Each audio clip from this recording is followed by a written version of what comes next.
Подарить частичку счастья, согреть своим теплом в буквальном смысле и помочь тем, кому это действительно нужно. Керазовцы вновь и вновь доказывают, что такое возможно.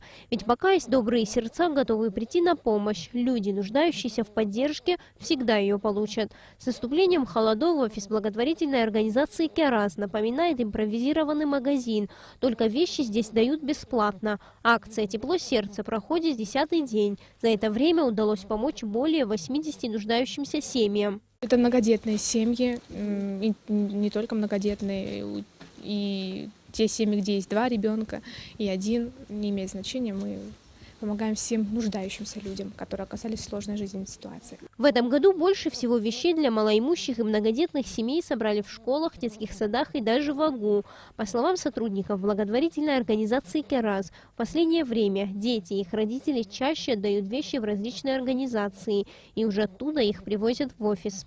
Вещей очень много, вещи собираются со всех школ Абхазии.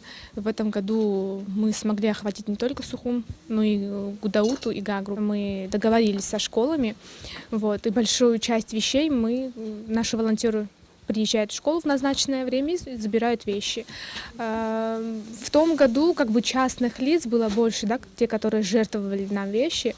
Наверное, это связано с тем, что у всех есть дети, и они ходят в школу и, наверное, все-таки оставляют вещи там в школах, чтобы им как-то было легче. Подопечные фонда «Кераз» самостоятельно выбирают те вещи, которые им нужны. Здесь они могут найти все самое необходимое. Теплые кофты, куртки, обувь, шапки и шарфы на любой возраст. Для семьи это большая подмога, особенно где много детей. На всех невозможно купить, но «Кераз» мне во всем помогает. И маленькому она все помогла, и когда с больницы выписывалась, она все мне купила.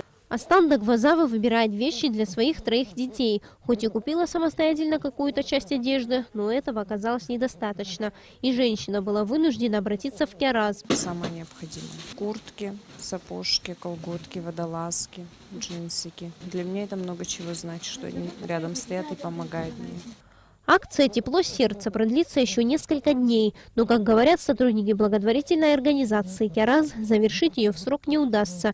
Ведь есть еще много подопечных, которые не обратились за помощью. Ну а те, у кого есть возможность отдать часть вещей тем, кто в этом особенно нуждается, смогут принести их в офис благотворительной организации. Также любой желающий, который готов пожертвовать одежду, может сделать это сидя дома. Достаточно позвонить в «Кераз». Сария Смыр, Леона Адлиба, Абхазское телевидение.